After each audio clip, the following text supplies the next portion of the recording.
New ceasefire talks on Ukraine are expected to take place this week in Saudi Arabia. The U.S. Secretary of State Marco Rubio and Ukrainian President Volodymyr Zelensky will both be there. Zelensky is set to meet the Crown Prince Mohammed bin Salman today ahead of those talks on ending the war with Russia. Now, speaking earlier this Monday, Ukraine's president said Russia is, quote, the only reason there is currently no peace in Ukraine. We're going to talk a bit more about these expected talks now with Ukraine expert Hanna Shelest, who joins me now live. Hanna, first of all, the question everyone's asking themselves, how bad is the damage for Ukraine after that explosive Oval Office meeting with Donald Trump on February 28th? Let's be honest, the shortage of the ammunition and the supply to Ukraine happened earlier. De facto, for the last months, we have the postponing of a lot of the military support, especially crucial for the air defense of Ukraine. And at the same time, we have the intensification of the Russian attacks against the energy infrastructure and critical civilian infrastructure in Ukraine. Each night, it is approximately 200 drones plus missiles, and they really prepare for the negotiations, but not in the way how the peaceful negotiations can happen. That's why the meeting in the Oval Office was so important. But however, definitely politically, it had the significant damage for the U.S.-Ukraine relations. And at the same time, the I would say, even increase in the positive and important dialogue between Ukraine and our European partners. Right. I mean, the question now is, can this truly be in any way a fair and balanced negotiation for Ukraine, or is Ukraine already the losing party going into these talks as they stand? I would say that somewhere in the end of December, we were in the stronger position when if the negotiations would start. Now we are definitely not in the best position to start these negotiations. And the reason is very simple, because the United States that we saw as the mediator, who should be at least neutral to both sides, de facto, they are demanding a lot of the concessions from Ukraine without any demands towards Russia. What we hear, at least in the public space, that they would like Ukraine to reject some parts of our territory or to reject the NATO membership for Ukraine.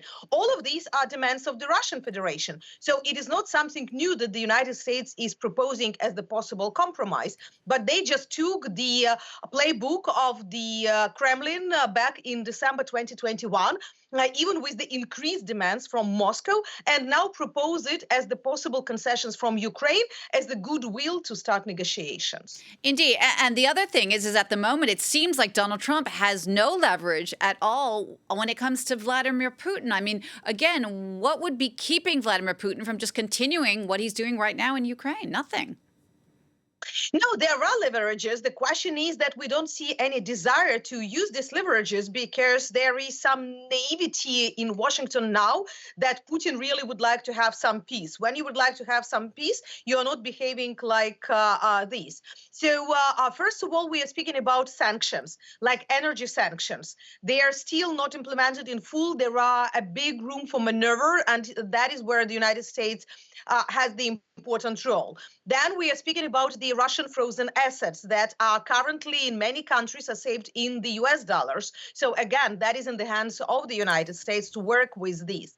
Then we are speaking about the supply to Ukraine of the different types of the ammunition and the possibility for Ukraine to shoot, permission for Ukraine to shoot the Russian territory. That what can keep a little bit calmer the Russian president, for sure, because they would understand that they can have the response to any of their actions. NATO membership, all those statements that NATO membership is not an option for Ukraine, suddenly from Washington, is not what gives the positive mood. But as soon as you say that, okay, you don't want to stop fighting, Ukraine deserves a protection and to be in the family of the democratic, strong nations, NATO membership is on the table. Again, that is the bargaining chip from which you can start a dialogue.